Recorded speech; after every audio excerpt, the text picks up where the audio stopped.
Part 5 of What is Going Out the Door. All other parts down below. In other mitigating disaster news, I had both boys meet with the family therapist this evening for an emotional check on everything. I really like this therapist as she was the one who we were working with for behavioral issues when the bomb dropped, and she was a lifeline to IC and the non-used MC. Also, she went to high school with one of my divorce attorneys. We have a very good rapport and seems to understand my side of things. To the chagrin of STBX, I filled her in on the latest and she met with the boys. Good news is that they are doing very well, extremely well behaved and cooperative with her and each other. And we're handling the news positively. Of course, she cautioned, since STBX is still at home, we will need to wait and see how they react later. Again, hope for the best, prepare for the worst. As we were recapping, she let me know that the boys had spoken with STBX on FaceTime at school today and some kind of talk about a trip to California. Couldn't quite get the details, but we'll need to find out more. Now I'm grilling the kids. Therapist saw the irritated look on my face and I tried to keep neutral as much as possible. Jesus, now what harebrained thoughts is she putting into their minds? Apparently, everything okay for now though, and we'll schedule again when needed. STBX called at 8, but I was upstairs, plus she's already FaceTimed and we just got home, so I ignored it. I sent this to her in the morning. STBX, I have been working with lawyer on the agreement this week and I wanted to present another option for your consideration. I know your heart is not in Ohio but rather in Los Angeles with your family, friends, and career. Ohio has a long-distance custody agreement that could provide a solution. I know this may sound out of the box, but you did tell me that moving to Ohio was the biggest mistake of your life. This situation could provide an opportunity for you to truly find happiness. Please let me know your thoughts. My purpose of this email is multifold. 1. Providing an out for STBX while saving face. The reality is that her life in Ohio revolves primarily around me and my family. Besides the boys, there is no reason for her to be here. Her family, friends, and job are all in Ka. She cannot get a position with a firm here as she is still not admitted to the Ohio bar. She had stated to me several weeks ago, now I'm stuck here for the duration. This would allow her to continue being a parent but allowing her to return home. 2. To make a statement that I do not need her here nor necessarily even want her here and I'm willing to let go. 3. If accepted, the agreement firmly puts me in control of the boys. Looking at the long-distance schedule, it seems to alternate major holidays, split winter and spring breaks, half the summer break, and allows for an area visits and a weekend a month, which would be cost prohibitive, I'd think. I got to thinking about this as I have felt so much more peaceful without STBX being anywhere near here right now. Quick update on this. So just got off the phone with my attorney to make some revisions to the custody agreement. And the agreement includes the long-distance custody language, which is customary in this county's agreements. So, if STBX moves, it automatically goes into effect, which means we would not have to renegotiate anything. So, the document covers both if STBX stays or if STBX goes. She's sending over the revisions today for my review. So STBX calls at 7:50 to talk to the boys, and last night at 8:10. Last night, I actually got them up as they were getting ready for bed to call back, which got them wound up, and it took me a while to get them settled back down. The deal was to call at 7:30 to talk with them. I remembered what people said. STBX thinks his time is her time, so I let tonight's call go. And after they were asleep, I texted that STBX has been calling during bedtime and needs to call prior to 7:30 if she wants to talk to them. So, in other being a jerk news, I would appreciate some input on a practical, yet potentially out-slicking myself, matter. I have 4 bedrooms in this house. 1 is the master, 1 the boys share with twin beds, a guest bedroom, and an oversized bedroom which we converted to a playroom with a sectional TV,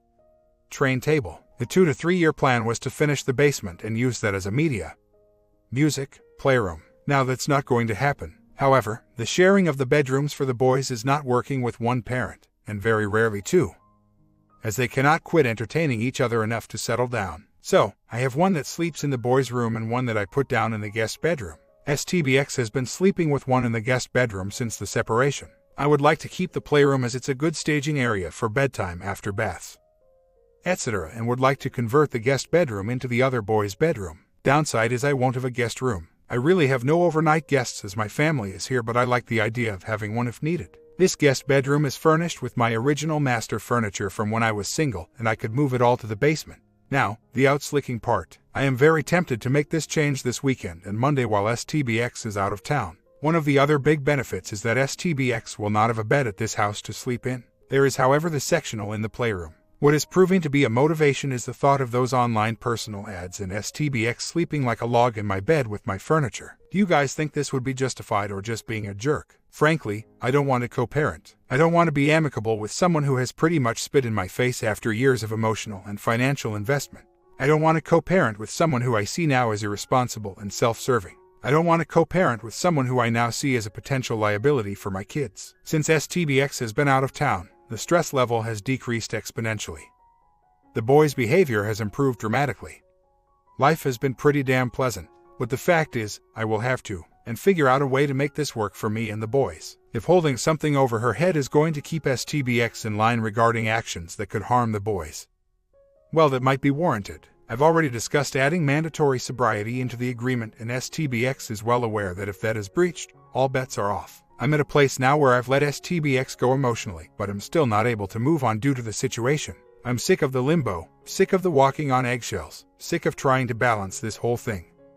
Sick of it just consuming so much of my energy and thoughts. I was thinking this morning of this couple that was in a Parents of Infants and Toddlers group we were in at church a few years ago. They had adopted 2 kids from the Dominican Republic and were always all over each other in this group, and then ended up divorced about a year later. And I thought to myself, what losers to take on that responsibility and not be able to carry through. And now I'm in a similar boat. Well, I don't feel like a loser, but I do feel like I have failed here. Her homecoming. STBX arrived home at 11:30 and unfortunately, I was already asleep. This morning I did see the sectional in the playroom had been used. So, this morning, STBX had gifts for the boys, including gummy bears, which one proceeded to eat non-stop and didn't eat breakfast. I said all of about 5 words, some behavior relapses, and pretty much awkward and uncomfortable. I got the boys off to school. STBX asked if we were still only communicating via email, and I said no, that we need to talk today. 1. I need to find out about the agreement, and 2. I've got to figure out a way to hasten the total exit here, as I can see the boys do better with just me here. Of course, they were thrilled to see STBX. Basically, STBX is agreeing to the agreement with some slight tweaks, which I'm okay with, and if we eliminate the father-in-law supervised visitation,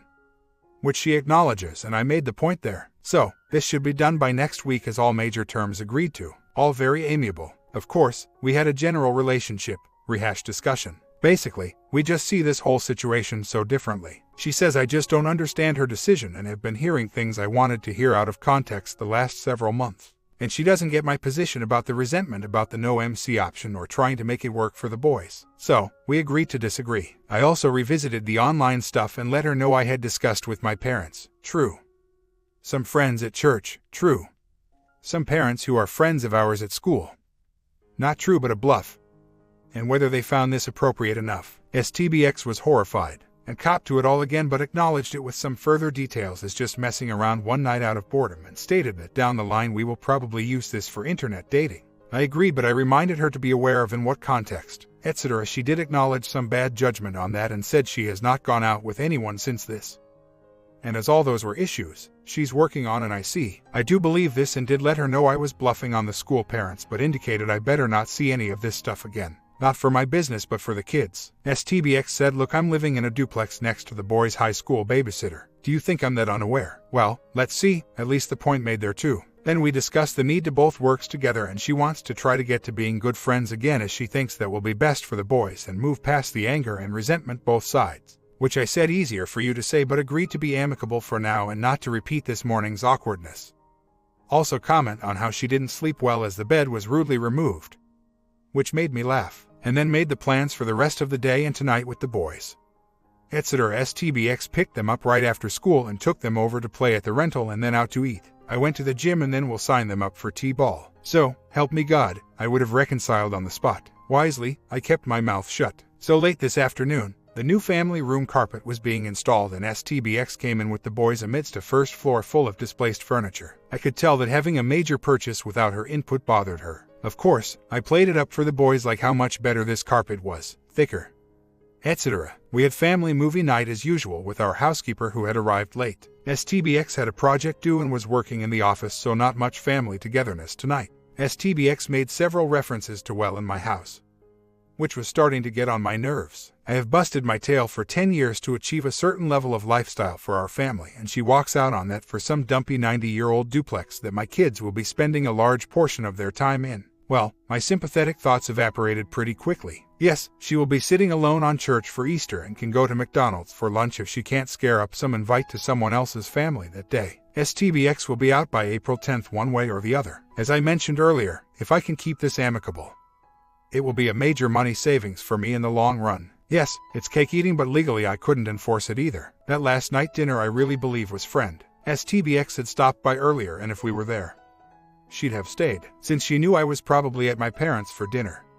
She made some plans for herself, and when she came over at 9:30 or so, if it was a date, that was a pretty low-effort one based on appearance. Plus, I can pick up the phone and verify if I wanted to. And truthfully at this point, does it even matter? I have realized a while ago, I'm not getting what I need out of this relationship and need to look forward and elsewhere. Regarding picking and choosing, I agree that I have been baffled by STBX's actions. I think she needs a primer called How Divorced People Act because I'm not sure she gets it. It's pretty tough as we are so intertwined as our kids are so high maintenance. This morning while getting ready for school, I had one that needed to poop, which for him is a 20 to 25 minutes hand-holding experience. So, I called STBX at 7:15 and asked if she was still planning on coming over. She said yes, and I said good because I need your help this morning. And she walked over and helped get the backpacks, other son, ready so we made it to school on time. For the immediate future, we will need to work closely for the boys and I have to keep it amicable. As much as I'd rather not. After STBX moves out, it will be easier to set clear boundaries. I think once I find another relationship, the detachment here will really be achieved. Believe it or not, I have made some serious progress on this. Do I look like a pushover? Sometimes I think so. But we live in a small community and I don't want some screaming altercations going on either. The last 6 months have been a tough balancing act of allowing picking and choosing versus the boy's best interests. I can assure you after her departure, there will be no husbandly duties. AP and my IC have both indicated that sometimes the Pounds has to suck it up in the short term for the best interests of children. And it looks like the WS gets away with it. But my IC says the repercussions will hit STBX later on this and I need to remain the stable one for the boys. STBX brings the boys home from school, cooks dinner. I give baths.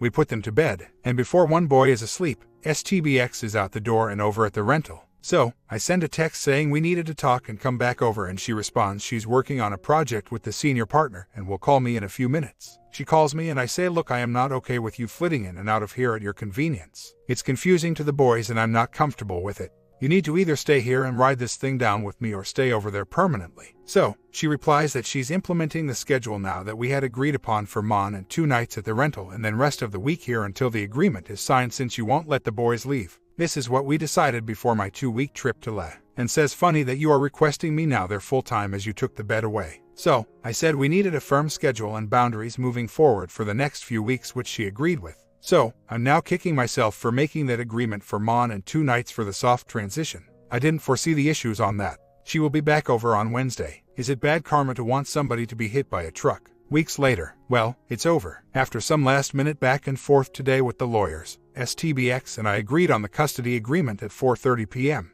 I had a conference call with my attorney right after lunch to review opposing counsel's changes with my mother as we had just gotten back from lunch, and I wanted her to review this with me and the attorney for another set of eyes. My mother is crying after the call. I hate what STBX has done to the boys. STBX's last-minute revisions opened up a couple of slight advantages for me, which we took and gave a drop-dead time frame of agreement by 5 p.m. or court tomorrow morning. STBX accepted. I pick up the boys from school and STBX comes over at 6:45 p.m. with all the paperwork to sign and send to both attorneys via fax and email for my attorney to file tomorrow morning in court. Discussions on some details and how logistically this will work. STBX says, well, I'm not happy with this and neither are you, so it must be an okay compromise. I receive a diatribe about how I have been monopolizing the kids without thought of what's best for them with both parents. I counter with my parents are offering to pay off your student loans if you move back to California. Response, STBX, that's offensive. Well, I hope you stick it out for the boys then. Her, you're offensive. We'll see how this plays out. If the boys start having issues, this will be revisited. Her, that goes both ways. STBX is a seething ball of resentment and anger. I was wondering what I ever saw in her. I'm sure she sees and feels the same about me. In my mind, I feel like I have kept the family together for 6 months and now it's over. The rest is just formalities. I don't feel any sense of accomplishment or winning or closure. I feel resigned and resentful. I know the goal is indifference and moving on, but this was just so wrong for the boys. No one wanted this except STBX, but the reality is I had no chance of turning this around from day one. Well, the first day of the move out did not get off to a rousing start. X comes over this morning as planned to pick up the boys. Everyone is dragging, so we all hang out for an hour. They leave for brunch at this point, and I proceed to get out and work in the yard and start the spring cleanup. While working on some hydrangeas, I end up nearly cutting the tip of one of my fingers almost off with the pruning shears. After trying to staunch the bleeding for over half an hour unsuccessfully, I manage to drive over to urgent care. I end up with my middle finger on my left hand taped up, heavily bandaged, a tetanus shot, and a 10-day dose of antibiotics. I swing over to the rental where X and the boys are and let them know what happened.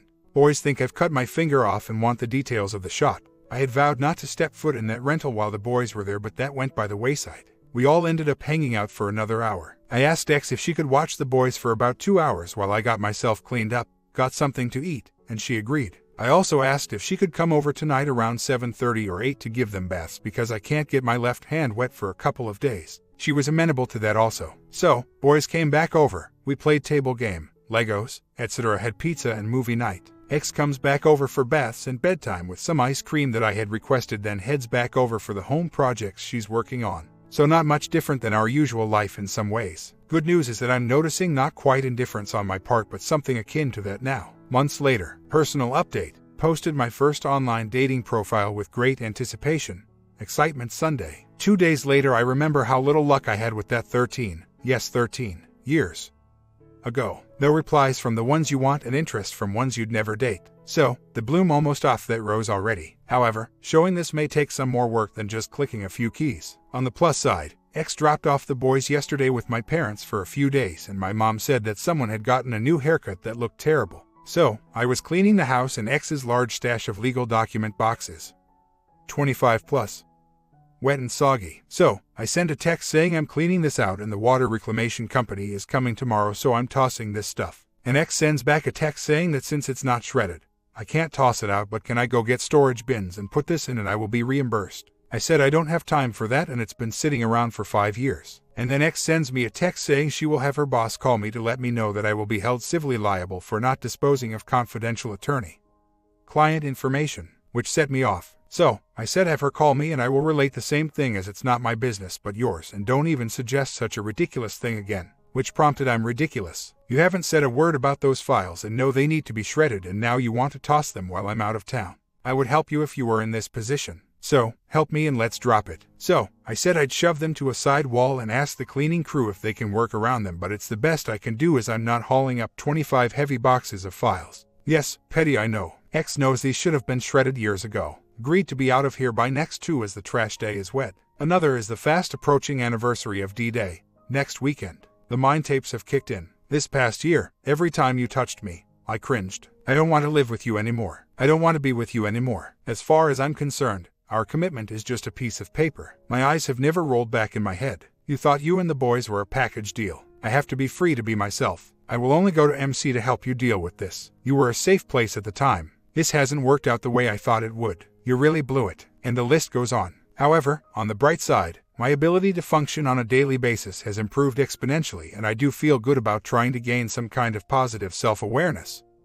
Introspection. I've been trying not to be bitter and angry, as that's not healthy, but it's a struggle, especially with the victim act X is putting on. There's no changing that perception, and for co-parenting's sake I have to try to get along. However, with these statements, X is still surprised why I'm just not a bundle of joy in my dealings with her. I can barely look at you the way you act now. Really, it's almost a visceral involuntary reaction. I physically cannot keep the disdain off my face. A few months later, quick update, don't want to get into too many details so not to jinx anything, like life could be jinxed more. But did meet someone who we have really hit it off on pretty much all levels. Client relations manager for a financial services company. Masters from Temple University in Philly, cooks, loves kids, mutual attraction, great conversationalist. Owns own house, loves home improvement projects. Design, real estate. Solid family background, etc. So far, so good. Waiting for another shoe to drop. X, you have gone out of your way to make my life miserable, and you know I am a good parent who puts the boys first, and your warped sense of perception cannot see that. You need to be encouraging instead of neutral with the boys when they complain about being over here. You need to do what's best for them and cooperate with me more. Your behavior choices will define our relationship. Me, why can you not see where it would be difficult to be cooperative with someone who kicked me to the curb, destroyed our family?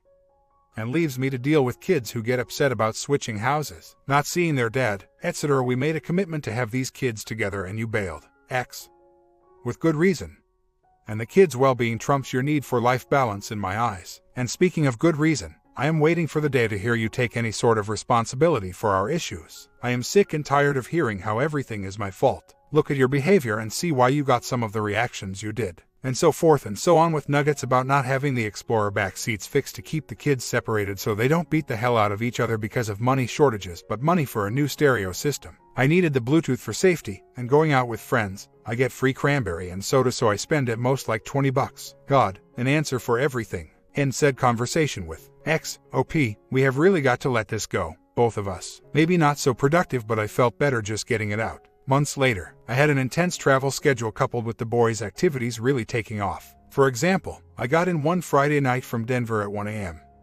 Then had to take the kids to swim team tryouts that Saturday, followed by a birthday party, then Sunday church, their soccer game, and I was off to the airport late that Sunday afternoon to NYC for several days of non-stop meetings. Then the days I was back, I was getting them to school.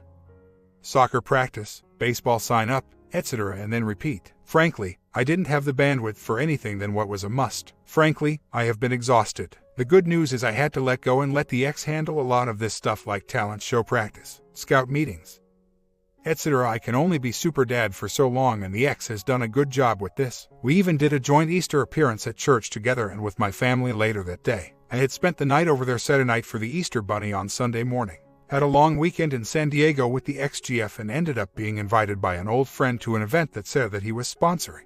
I hadn't seen him in almost 10 years, and when we all got together it was a lot of fun like no time passed at all. Also had brunch with the CEO of Comcast Cable at said event. Speaking of ex-GF, we had a great time going out to dinner, the beach, visiting with their family, looking at houses. And I almost said something about getting back together, but really evaluated this and realized why our relationship did not work, and I still could see that the underlying issue was there. So, I enjoyed it and we're still good friends. I just did not want to go the be careful what you wish for route. So, speaking of dating, the recent schedule has put the brakes on any of that. Still working on trying to fit a social life in. Even on the off weekends, the boys are doing something that I need to be involved with. Hopefully this will smooth out some. Of course, I just got hit up today to be a swim meet officiator, as the coach knows I used to swim competitively for years. The big issue right now is the finances. With ramping up on this new job, big deal should close this quarter thankfully, and the loss of an attorney's income.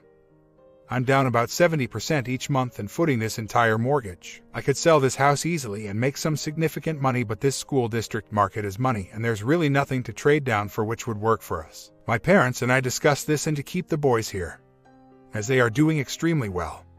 They've agreed to pitch in for a while until the commissions start coming in.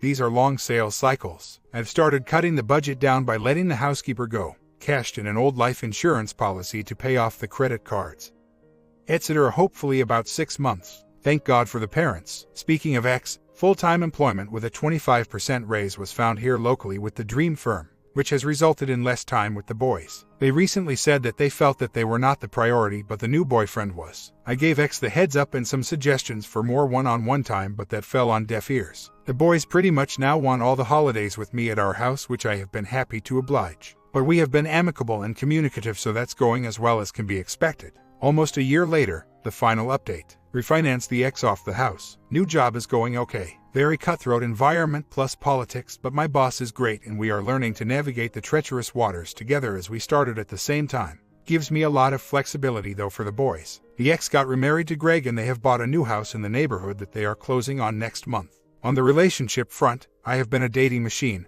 lol. I told the ex-GF in San Diego that she's the only person I'd get remarried to a few weeks ago, which has elicited one interesting conversation. This week I rekindled a former relationship here since I've put more distance behind me and am more settled. Now I'm going back and forth whether I should have done that. My comment: maybe this story seems a bit boring for some of you out here, but I just wanted to show some of you that there is light for a single parent after a divorce. Remember that. Sub and Bell, see you in the next story.